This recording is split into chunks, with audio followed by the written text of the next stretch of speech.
Incredibly important market for Jaguar. It's really, along with New York and Los Angeles, one of the three markets that drives Jaguar's business in the United States.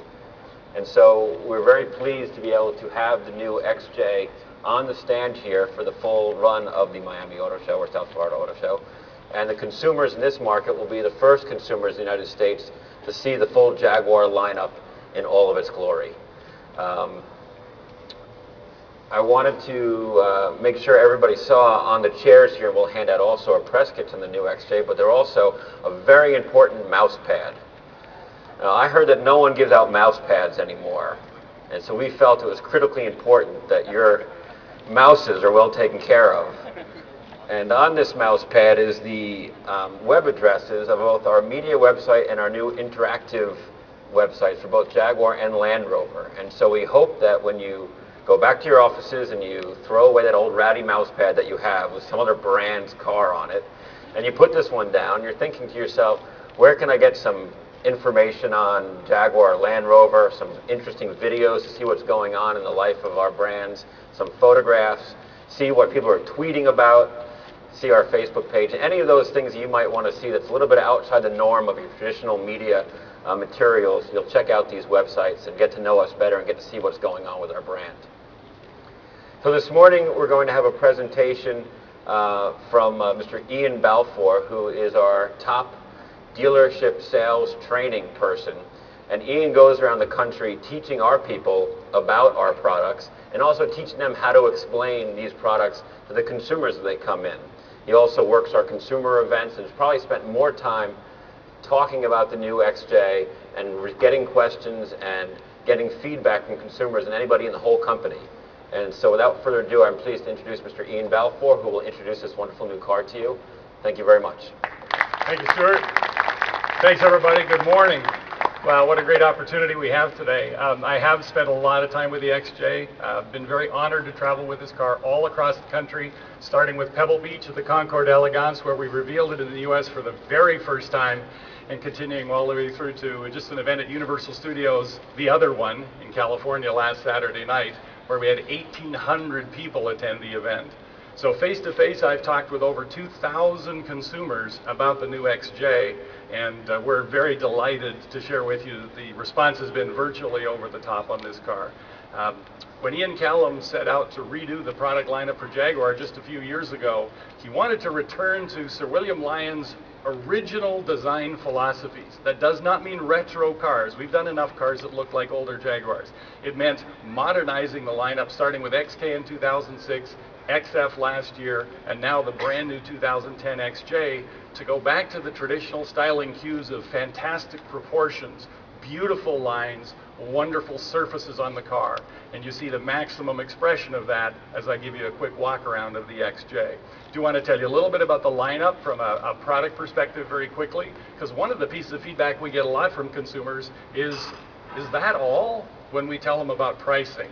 So let me just give you a quick overview of the three trim levels and the pricing involved. At $72,500, the entry-level XJ is 385 horsepower, 380 pound-feet of torque, all aluminum, just a hair over 4,000 pounds, with wonderful standard features like 19-inch wheels, adaptive dynamic suspension, paddle shift for those who like manual control over the gears, a very sporting luxury car starting at $72,500. Also available in a long wheelbase version at $79,500. When you move up the ladder to 470 horsepower, this is the Neiman Marcus version of the XJ supercharged. 470 horsepower, 424 pound-feet of torque at $87,500, $3,000 more for the long wheelbase version. And for those who just have to have it all, the top of the line Super Sport XJ, custom order only. Customer must order their vehicle. It will be personally built for them. 510 horsepower, 461 pound-feet of torque, $112,000, $3,000 more for the long wheelbase version. That vehicle has no optional equipment.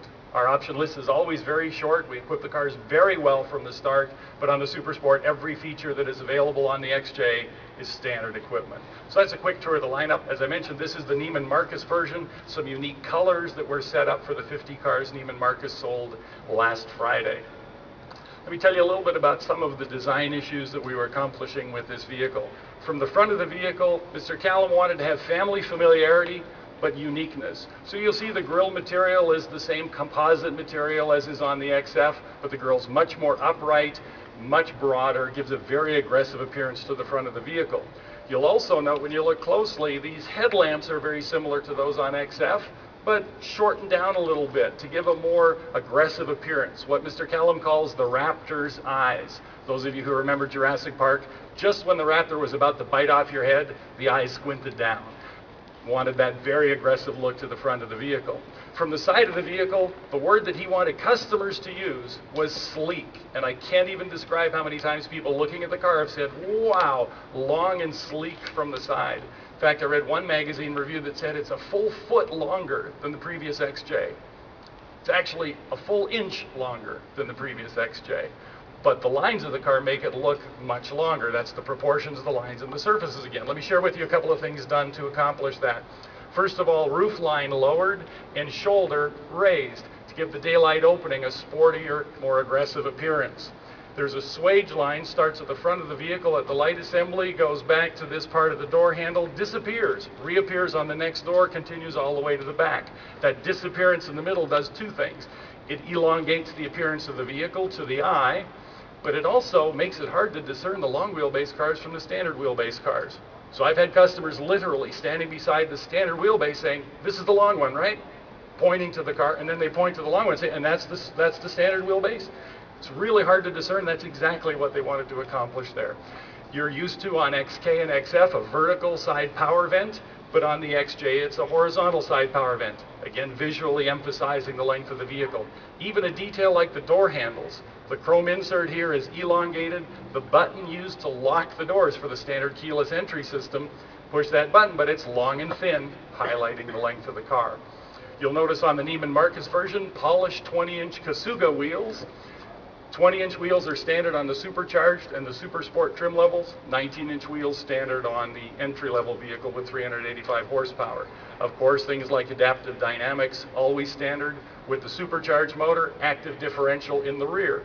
The active differential pays attention to the grip of the road and the position of the steering wheel so that it knows if you turn hard, the weight's going to shift to the outside, so we better send some extra power to that outside wheel before it might even spin. So those are standard features on supercharged vehicles. When we look at the rear styling of the vehicle, which you can't see well from here, but we're going to have you up in a moment to take a look, the goal of the rear side was presence. Since the view you typically see of a car is the rear of the car in front of you as you drive on the road, Mr. Callum wanted, as you pull up behind an XJ from a distance, to see, wow, that's a substantial vehicle. Tail lights are moved way out to the edges, not wrapping around the side so it doesn't interrupt the flow and the length of the side view, but vertical and very broad. You'll also notice the tail lights, 3 vertical LED sets.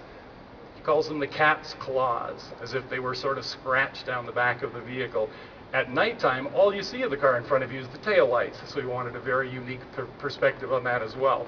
With the broad expanse of body color at the back of the vehicle to give that substance, a very prominently displayed leaper, just in case someone wasn't sure, because it's a very different Jaguar than they're used to seeing. Quick tour of some of the features that you'll be looking for inside the vehicle. The goal was contemporary luxury. More leather than any Jaguar ever made. More wood than any Jaguar the last 30 years. But not wood simply as decoration, trimming things that could otherwise be some other material. Wood as visual structure in the car. So if you were to climb into a 30-foot mahogany polished launch, a boat, like a Riva boat, and you're surrounded by wood, you wouldn't look and say, gee, that's nice trim. You would be surrounded by the boat. When you get into XJ, you'll notice that the wood trim begins at the back of the rear door, and in a wide expanse goes all the way through both doors, wraps around to the front point, and comes together in front of our lower dash, 2 inches lower than the previous XJ to increase the spaciousness of the vehicle inside.